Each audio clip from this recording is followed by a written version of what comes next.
This video is sponsored by Aura.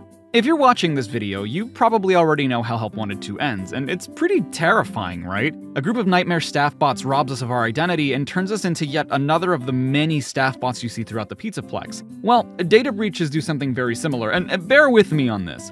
While they don't turn us into robots that hand out masks, data breaches certainly turn us into one of the many people who have also had their information stolen. And while we go about our day, stuff like the different addresses we've lived at, our phone numbers who we don't just give out to everybody, and especially our full legal names are just out there for companies like Fazbear Entertainment to go ahead and sell to, well, anyone who's willing to pay. And you might already know that companies like these use your data to market their products to you, but you might be surprised to find out that sometimes you're the product these companies are trying to sell. They could find out who you're talking with online and target them, what pizzerias you go to, what mini games you like to play the most, what platform you're playing certain games on. And even though that doesn't sound like a big deal, it becomes one when this information is used against you to trick you into paying for things that you don't need or that don't even exist. You might think I'm kidding, but no, I looked up my name online to see if it was showing up on a project I was a part of, and I didn't have to scroll far to see a bunch of personal information that nobody in their right mind would want on the internet. And while these websites do offer opt-out requests, it's a chore to submit those requests one by one, and by the end of it, who knows how many other websites are flying under the radar with your data. That's when I finally decided to reach out to Aura, a service that submits opt-out requests on your behalf so you can keep you, your loved ones, associates, and parents who work as technicians but are then turned into robots safe from harm. After I told them about my experience, they were super awesome and agreed to partner with me and offer you guys a 14-day free trial with a 60-day money-back guarantee by heading over to aura.com/charai5 or by using the link in the description. Even just by signing up for the trial, you'll be that much more aware of what websites your personal information is on and what you can do about it. And that thing about websites flying under the radar? Yeah, imagine my surprise when Aura found my data on websites I'd never even heard of that got my information from breaches I was completely unaware of. There was a Ticketmaster breach recently, and over 500 million people had their information stolen. I don't know about you, but I definitely would not want my phone to be blowing up with robocallers just because I went to go see the Eras tour. And if you want the peace of mind when making purchases online, head on over to aura.com/charai5 to get a 14-day free trial with the 60-day money-back guarantee.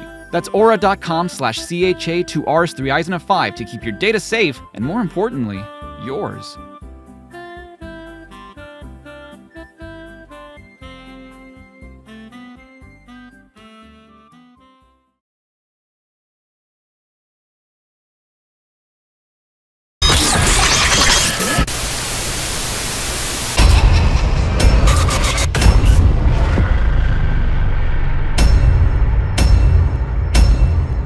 Why is FNaF the only game in which I talk about the end-user license agreements? Even if, and that's a big if, I wanted to read through it, this game makes it almost impossible to do it comfortably because it scrolls too far too quick. I'm tapping the joystick and it's skipping whole-ass paragraphs. Fazbear Entertainment is offering a new on-the-job training position for a future pizza professional.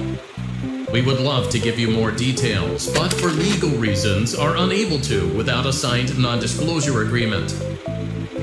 Fazbear Entertainment acknowledges that past work conditions have not been ideal. However, we can provide you with a 100% safety intention guarantee. To accept this position, press or say 1. We didn't quite get that, but we know what you intended. Welcome to the team. Your first day starts now. Wow, that is a hell of a hiring process. No background check, you're not interested to know if I'm the son of an engineer who has worked at past Fazbear establishments, which I happen to keep getting fired from and that all mysteriously catch on fire after my unemployment, or if I'm one of the guys that used to bully the brother of the guy I just described, making me an accessory to manslaughter. Food Prep was the first minigame I played, and that might have been a mistake in retrospect because of just how frantic it can be, but I guess it did prepare me for what was to come. Speaking of which, I genuinely have no idea what I did wrong here. The staff bot clearly asked for corn and 2 Chica Skinny tacos with nacho cheese, and I had already lost a couple of times, so I was getting more proficient with handling the orders. I put its exact order on its tray, and then was not only told to not give out freebies, which, what f***ing freebie? I gave it literally what it asked for, but then it told me that I hadn't served it the corn nor one of the tacos, and no matter how many times I review this footage, I am left dumbfounded by what I did wrong. Making pizzeritos and pizza was so confusing because you would think that you just have to put the pizza on the machine for it to roll up, but no, you have to put the pizza where the icons are because I guess it has to enter the machine to roll up, but the place is so dark that that's not even remotely obvious. And circling back to the previous sin, there were a couple of times where I had no idea why I failed, but being able to check back on the footage made me see that I either forgot to make the pizzerito, somehow missed an ingredient, or one time I was trying to do things so quickly, I even forgot to cook the pizza. But this is one where I got jump scared and I have no idea why. I made the order exactly how it was asked, nothing was missing, and I had plenty of time to spare. We interrupt Five Nights at Freddy's Help Wanted 2 to bring you the Hedgehog Hammer minigame from Sonic Adventure. You don't stand a chance, Bonkabon. I've had almost 30 years worth of experience with this. Damn, I'm old.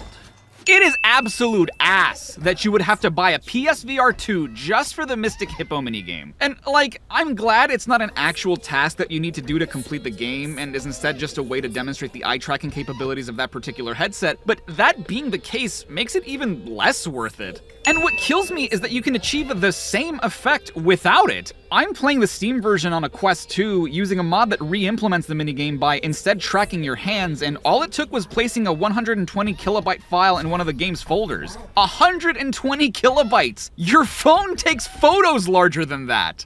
Man, I sure do love this new animatronic Carney, but he sure does look a lot like that Lefty fella. Like, that's weird, right? Aside from the shirt and the star on Lefty's chest, these two are identical. I can't wait for it to be revealed that Carney is actually spelled C-A-R-N-E and stands for Capture All Remnant Now Extractor or some shit.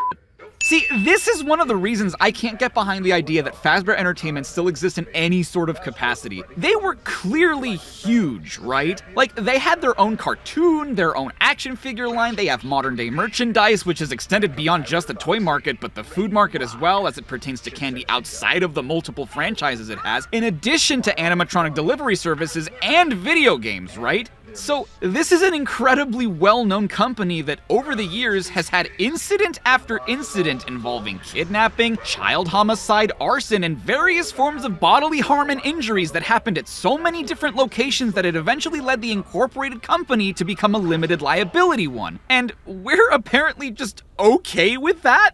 Parents keep bringing their kids to these establishments? Look, man, I'm just saying, if kids kept getting taken at or around McDonald's and different ones kept burning down shortly after opening and had to be shut down due to police investigations, not only should you look into Chris Kempczynski, but I'd stop going to McDonald's. I mean, not that I do, but I certainly wouldn't then. Similar to the other minigames I've already talked about, I have no idea what I did wrong here. The game says I didn't apply the right color makeup on the staff bot, but I'm almost positive that is the correct shade of Roxy Pink that the game was telling me to apply. And it happened again on my next run, and with this one, I am absolutely certain I got screwed over, because I was thinking that maybe the color on the last one was wrong because I hadn't cleaned the brush before picking the Roxy Pink, but this time around it asked me to apply the Monty Orange. I specifically washed the brush beforehand, and somehow that was what I did wrong. And on the same cheek, too! So, when I first did Bonnie Bowl, I had no idea what to do when the Bonnie deck approached you. Every other challenge is self-explanatory. You have to hit the plush babies with the bowling ball and shine a light in Moon's face, but with the Bonnie deck, I wouldn't immediately think to bowl into the gutters. You know, the thing you're not supposed to do in bowling. Also, why is this how Bonnie Bowl is set up? The only place we've ever seen Bonnie Bowl is the Mega Pizzaplex, but there, it's a whole bowling alley with multiple lanes, not rooms with individual ones. The game says this is Bonnie's private VIP lane, but where the hell is that located? Also, I just realized that the Bonnie used for the branding is Classic Bonnie, but the Freddy used is Glamrock Freddy. Why wouldn't they use Glamrock Bonnie given that this is the Pizzaplex? Although we have just met, I know I am in good hands.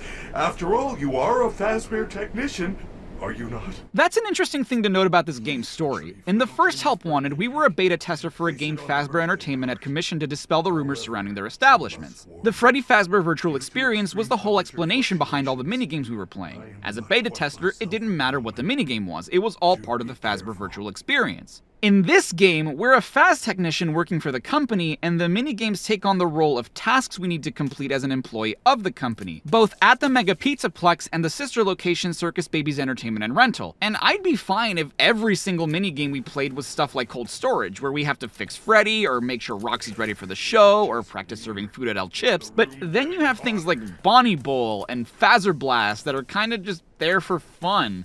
It's not like we're doing any sort of maintenance, we're just playing the game.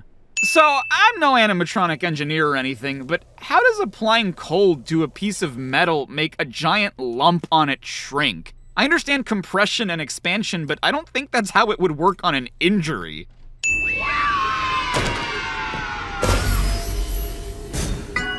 I thought I caught that! This game separates Pig Patch's name into 2 words, when in Pizzeria Simulator and Ultimate Custom Night, it was always 1 word. First Aid is another set of minigames where I genuinely don't know why doing the right thing doesn't work sometimes. You're supposed to use the gas mask to calm Helpy down if he starts screaming so as to not alert the animatronic in the vents. But sometimes even after doing that, I don't know if the game just doesn't register that the mask is on Helpy, but the animatronics will make their way to me anyway.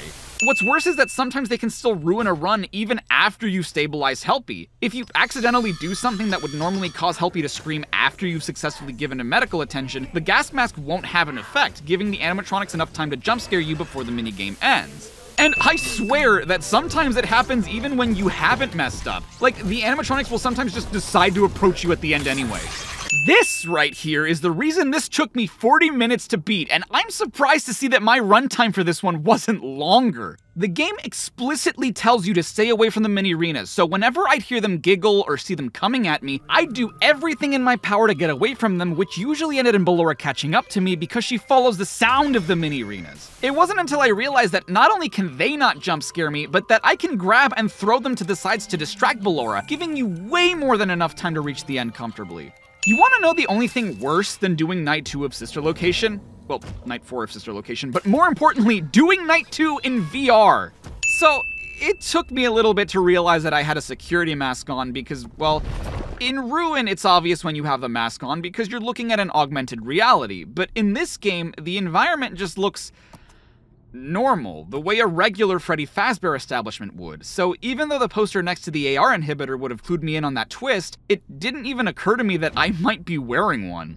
It's kind of weird that Candy Cadet has a little coin box next to him, because in both Pizzeria Simulator and Ruin, you simply gave him the Faz tokens. I was in the middle of doing one of the scenarios for the Scrap Baby iteration of First Aid, and somehow got pushed into the corner of the room. Resetting my view didn't fix anything, and since I couldn't reach certain tools to work on Helpy, I just kinda had to wait until an ad came on and wait for Scrap Baby to get me. You know how in the first Help Wanted I complained about how the blacklight minigames always brought you back to the first set of normal ones? Yeah, this game does something similar. Even if you just got finished with a hard mode minigame, you always return to the hub with the security mask on, meaning that you need to remove it every single time to do the next one. Fortunately, navigating the minigames is a lot more convenient in this one, but still, I don't know why the game wouldn't just store your state in memory. Here's a little tip. If I ever get in a mood, use the walkie. The walkie? Oh, you mean the Roxy talkie? You know, the thing it says in the subtitles and literally every other instance in which this item is named? Something fucked up about the arts and crafts minigame, the Loft one in particular, is that you can make brown and use it, but the prompts, as far as I was able to tell, never ask for brown. Oh, but glitter? Glitter's my favorite color. And speaking of this version of the minigame, this is perhaps the most stressful thing I've ever had to do in the FNaF series, and I beat 99% of Ultimate Custom Night. You have to keep a flashlight charged while trying to find the right arts and crafts pieces to make a paper pal, make sure you shine a light on Moon so he doesn't jump scare you, and then once you've successfully gathered all the pieces and put them on your paper pal, you then have to color in those pieces while doing most of it in the dark because your flashlight battery drains quickly, and if there's even one thing wrong with your paper pal, either a part you missed or a part you didn't color incorrectly, you basically have to start from scratch, minus the time you already spent up until that point, which is easy to do, especially when you consider that the screen you used to reference how it's supposed to look is constantly going in and out of static during all this. Oh, and the best part? You're on a time limit where you can constantly hear the timer ticking down. Endo Warehouse wasn't the worst by any means, but whether or not the endos I wasn't teaching disappeared after flashing them with the Fazcam felt so random. Sometimes they'd disappear right away, others would only go away after a few flashes, it made no sense to me. Something I find weird is that DJ Music Man is considered ruined, despite not appearing in Ruin, but Roxy and Chica, who do, are considered shattered. Isn't that weird? Back again to test your skills? Well, here's another one from them all. Look, this is the last time. There's nothing left. Uh-huh. Hasn't the series ended like 3 times? Five Nights at Freddy's 4, the final chapter, Freddy Fazbear's Pizzeria Simulator, which was supposed to tie up all the loose ends to the story, and Ultimate Custom Night, which was supposed to be a mode for Pizzeria Simulator, but that ended up becoming its own game. I'll believe it's the last one when we find out what was in the FNaF 4 box. So, I'm gonna be honest, I didn't lose at either of the Breaker Room minigames, but they both took me a long-ass time, and the only reason I'm including the Yendo version as a sin as well is because despite me doing the hard reset version faster than the original, mostly because I already knew what to do, I still spent most of that time warding off Yendo than actually resetting the breakers. It just feels like I have to wait ages to do the actual task. Regarding the memories that you can find in the game, why exactly is Glitch Trap the one that's handing them out to us? Why would Afton's digital manifestation be providing this game's protagonist with the memories of what went on at the Fazbear Pizzerias? And speaking of the memories, I have no idea how you're supposed to know how to find some of these, given how vague the hints in the hub are. I only found the puppet one because 1983 is just such an obvious code in the series, but its hint is a graffiti of Ballora on the backstage room, which I guess would tell me that it's somewhere where Ballora is backstage, so not the Ballora Gallery minigame. But the thing is, that minigame is immediately what I think of when I see Ballora. I'm not going to apply further logic to it and deduce that it's somewhere backstage. The Chica one makes enough sense, being at the concession area and showing 4 Chica heads, symbolizing the 4 Chica-related food items you have to put in the garbage can. That is, if you even realize there is a garbage can in the theater level. The Bonnie one is pretty easy to figure out too. Once Bonkabon is tilted, put the code in reverse. The Foxy hint sucks because it shows Helpy surrounded by blue balls, which is supposed to clue you in on having to both hit the Helpy cutouts in the log ride minigame, as well as hit all the blue decagrams on the alternate paths that hitting the Helpy cutouts put you on. Funnily enough, I almost did that one first by complete accident and only failed it because I didn't realize that you're meant to hit the yellow squares to ward off Jacko Moon. But much like the Ballora one, when I see Helpy, my mind immediately goes to the first aid minigames, and it doesn't help that the hint shows normal Helpy, not his pirate counterpart. The Golden Freddy one might just be the worst because it shows a Soda-Roni can surrounded by graves and one has a no power sign on it or something, and you're somehow supposed to know that you're supposed to make a drink with every ingredient during the 3rd night of the Fizzy Faz minigame. I don't know how you're supposed to know that specifically, maybe because there's only 3 graves, but that one of the ingredients needs to be the Soda-Roni next to the console where you submit the drinks, and dude, I was so focused on understanding how the minigame worked that I didn't even realize that there was a Soda-Roni there. And remember the no power symbol I mentioned? That's supposed to clue you into the fact that you need to submit the drink during a lockdown, but the hint only really comes together in hindsight. When you look at it by itself, how in the mother of Michael Afton are you supposed to figure this one out? And the Freddy one is almost just as bad, with the only thing on it being the puppet tentacles surrounding the rockets you can find during the Phaser Blast minigames. And yes, I said rockets, plural. And it's because of those rockets that I want to award this one in particular an extra sin. During the original Phaser Blast being set in space, it's easy enough to spot it, and I even hit it during the first time I played the minigame. What I didn't know is that there are rockets in both the Western and FNaF 1 versions of the minigame too. And the reason I missed that is because in the Western version, you can barely see it because it's obstructed by the train cars and the targets, making it not just hard to see, but hard to hit. And the FNaF 1 version is at the end of a section of balloons that rise in the office that's easy to miss, not just because it's not on screen for very long, but because you need to be mindful of the plush babies that may be about to jump scare you. And as if that weren't bad enough, you now need to do the FNaF 2 version of the minigame, the only one that doesn't have a rocket, but that does have the puppet's tentacles, where you have to play a carnival version of Five Nights at Freddy's 2, and I'm not gonna lie, the way they made this one work is actually really impressive, but you're somehow supposed to know that you need at least 7,000 points in order to get the ending where everything is set on fire, which isn't that difficult to do once you know how the minigame works, but even that's not explained very well. I can see how you would figure this one out, but it also has too many steps for you to even know if you're doing it right. I actually ended up quite liking the dynamic that the Funtime gang has, but the way they worked was admittedly confusing at first, particularly because Funtime Chica's mechanic is entirely new. I knew that I could use Mr. Cupcake to lure her to either side of the office, but when she didn't attack me right away, I thought maybe this was something that was supposed to happen, and when she went to the other side of the office after I gave her the cupcake, I didn't realize I wouldn't be able to take the cupcake back. I mean, that makes sense, right? You show up to the office, don't attack me, take the cupcake, which is the whole reason you came to my office in the first place, then go to the other side and just stay there until you decide to kill me, I guess. I mean, I gave you what you wanted and you left, so why would you come back? Also, the tutorial is a little misleading. It says that luring Chica to either side of the office will stop others from reaching me, which is technically true. Once she's in a hallway, neither Funtime Foxy nor Bonbon will appear in that same one, but it almost implies that that's what you're supposed to do, and it's not. You are supposed to lure her, but that means changing the side of the desk Mr. Cupcake is on well before Chica gets to you, and that by itself doesn't stop either Bonbon or Foxy. I was so confused why Foxy was able to go down the same hallway that I could see Chica coming down on the monitors because the tutorial was trying to teach me two different things but worded as a single strategy.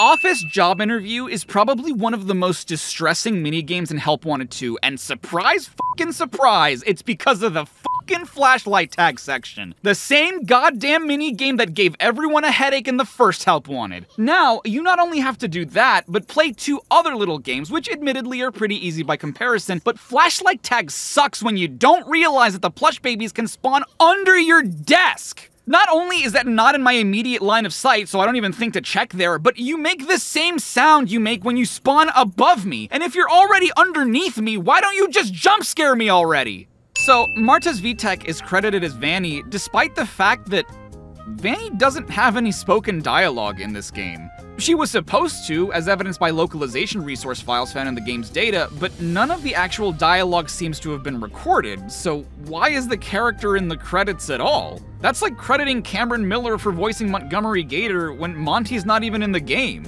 Which, why is that, by the way? There's a Monty plushie, Monty imagery in Bonnie Bowl, several parts of him in the Salon minigames, and he even has a model in the gallery despite being one of the two characters that never physically appears elsewhere in the game, the other being Glamrock Bonnie. Animation data suggests he was supposed to be in the game, and you would think that as a big part of Security Breach, one of the games that's meant to be represented in Help Wanted 2, he'd have more of a presence than what amounts to just passing cameos. But going back to Vanny, and since it's kind of been spoiled for me that she's in the game to some capacity, given that her unused dialogue seems to suggest that she would be the one guiding the player to defeat Glitch Trap, why exactly was that changed? Because the memories we collect in this game are for the Princess Quest ending, where a giant Vanny crushes what I assume remains of the Glitch Trap virus. So why the hell is Glitch Trap the one that's handing us the means for us to do that? You would think that he's doing it for the sake of getting out of the AR world or something, but that's achieved through collecting the Fast Force figures, which we get by simply completing minigames. So, again, why is Glitch Trap the one giving us the memories and not Vanny? Okay, yes, I knew I wasn't crazy. For some bizarre reason, I received the Bonkabon poster twice in this game. During this point in my playthrough, I was cleaning up and collecting all the remaining Claw Machine prizes, which involved me doing the Pig Patch version of the First Aid minigame over and over, just because I found it to be the fastest one to complete. The thing is, every minigame gives you a specific prize when you first play it, and you receive the Bonkabon poster for playing Bonkabon. But for some reason, I guess the game didn't register that I'd gotten it? Which is really weird considering how good this game's autosave system is otherwise. I hadn't even noticed when I was doing the cleanup. It wasn't until I was writing the script for this video that I'd noticed I'd gotten the poster early when I was certain I'd obtain it during my cleanup. Okay, admittedly, this is such a who gives a shit kind of thing, but it irks me how the model gallery is set up, because technically it is in alphabetical order, but backwards. It starts with Ballora and ends in Yendo, but only if you scroll the gallery to the left. I'm guessing this is because the left button is the closest one to the player when they turn, but that still feels awkward. In addition to this, and again, who else but me gives a shit, the way the character names are sorted doesn't entirely make sense. Carney comes after Ballora, which makes sense because C comes after B, but you still have Biddy Bob, Bonbon, Bonnet, and Glamrock Bonnie, who should all come before him. And I think the reason is because Carney is known as Barker Bear in the game files, which would go directly after Ballora. But you might notice I said Glamrock Bonnie in the list of characters that start with the letter B, and that's because this game doesn't account for animatronic classes. Or rather, the game ignores the Glamrock animatronic class. Each Glamrock animatronic is sorted under the letter of their proper name. Glam Bonnie is under B, Glam Chica is under C, and Glam Freddy is under F, which is weird when you consider that no other class does this. Shattered Roxy and Shattered Chica are both under S, and both Funtime Chica and Funtime Freddy are under F. Wait. Funtime Freddy, Funtime Chica. Where's Funtime Foxy? I legitimately just noticed that they don't have a model in the gallery, despite the fact that they actually appear as an antagonist in the game, unlike Monty and Bonnie. And then there's the weirdest sorting quirk of them all. Instead of being under R, Ruined DJ Music Man is right next to DJ Music Man under D, and I think that makes sense. No reason an alternate version of a model shouldn't be next to the original. The problem is, this is the only time this happens for some reason. Remember how I said that the shattered versions of Roxy and Chica were both under S? That's fine as long as you're consistent with it. Why are they not next to their undamaged counterparts? And what about Mini Music Man? He has a ruined counterpart too, and wouldn't you fucking know it? Ruined Mini Music Man is under R. Then why isn't Ruined DJ Music Man? And do not get me started on Burned Carney. This motherfucker ticks all the boxes. His placement on the list must be under B for Burned, following Glam Bonnie, who's under B for Bonnie, and not G for Glam, because he can't be under C for Carney due to being placed before Captain Foxy, who's classified under C for Captain and not under F for Foxy, even though there's no other Foxy variant to go under F. And not only that, but Burned Carney isn't even next to Base Carney, and who knows if he would be anyway, because Burned Barker Bear would still go after Bonnie. There were so many ways they could have had rules on how to properly alphabetize this gallery and exceptions to those rules, but they somehow ended up with absolutely zero of them. And so I ask you, dear viewer, what are the rules, damn it? If Thick Thighs could in fact save lives, Circus Baby could raise the dead. Her model doesn't even make sense when you really look at it. How does she walk? Are her thighs mended together? Or are they constantly scraping against each other when she walks? God, I've been doing this damn near 10 years now. And if you told me when I started out that I'd be complaining about the anatomical possibility of a robot clown's thighs for a living, I would have thought I was having a stroke. Like the brain kind. Collecting the Bonnie mask in Princess Quest 4 is thought to symbolize that the character we're playing as is one of the bullies from the End of Night minigames from FNaF 4, which I think is pretty neat, if perhaps not originally important information. I wasn't begging anyone to give me more backstory on the kids that helped Foxy Mask kill his brother. But more importantly, how is it that Princess Quest 4 has this mask inside it for the protagonist to collect? How does it know who we are? I get that we technically still must have the security mask on, but every Princess Quest has symbolized either Vanessa or the Vengeful Spirit's journey, two characters we don't play as in the rest of the game. Here, it's clearly meant to be this game's protagonist's journey, but why is Princess Quest suddenly about us now? So, how exactly did we deliver the remaining glitch trap code to Vanny? Because like I said, we still have the security mask on, and she does too, but are we technically still even in Princess Quest? I took the sister location elevator and was suddenly inside a claw machine with a giant Vanny, so I don't think I'm anywhere in real life. How and why is Vanny here in the first place? I get that she's here to destroy what's left of the virus, but how did she know I would deliver it to her? Is she still somewhere in the Pizzaplex? How did she know I was here? Was she the one who hired me? Is this ending even canon? I doubt it, unless I managed to do this before the Fast Force ending, and we know that one has to be real because it leads directly to the events of Ruin, which, I mean, I guess is possible. Unlikely, given all the cryptic requirements for the memories and the fact that you'd have to ignore the Fast Force figures, but I guess you could do it.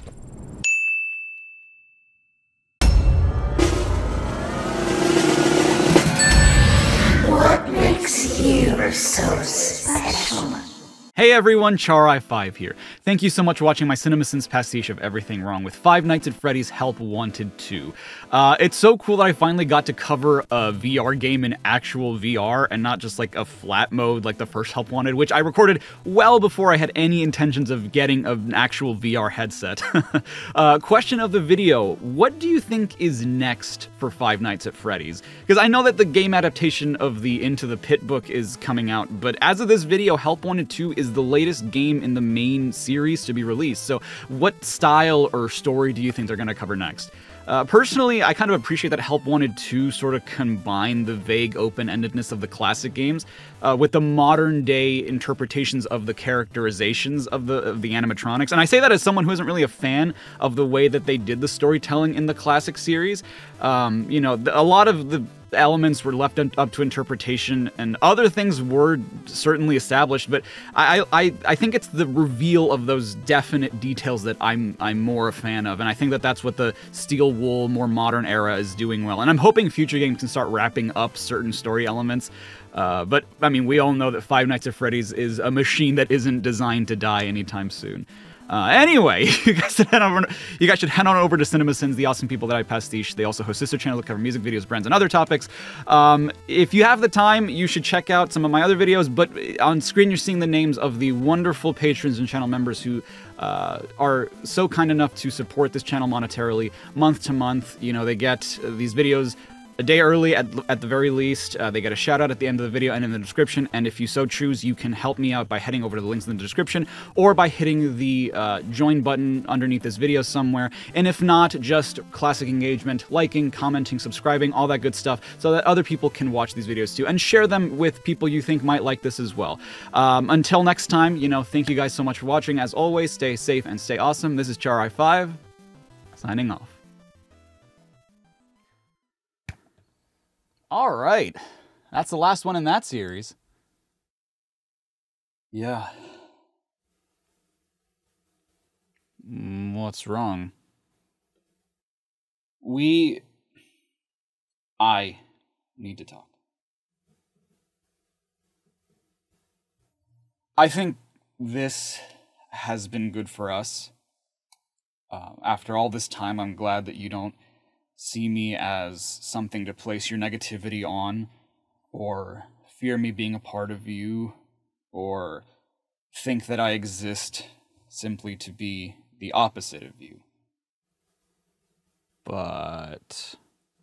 And I think we've found a way to continue moving forward without me being here. Wait, what are you saying? That we shouldn't have these talks anymore? Not exactly. You know, I think that no matter what, we'll continue to have talks and continue to be at odds with each other from time to time. You just think that we don't have to be as explicit about it anymore. Yeah. Yes. Okay. You agree? I trust your judgment. And if you think that our time is better spent refocusing together rather than separately, then I have no objections to it. And you're not upset. Am I? No. I am gonna miss it, though. Why? I'm never not there, remember? And I'm glad.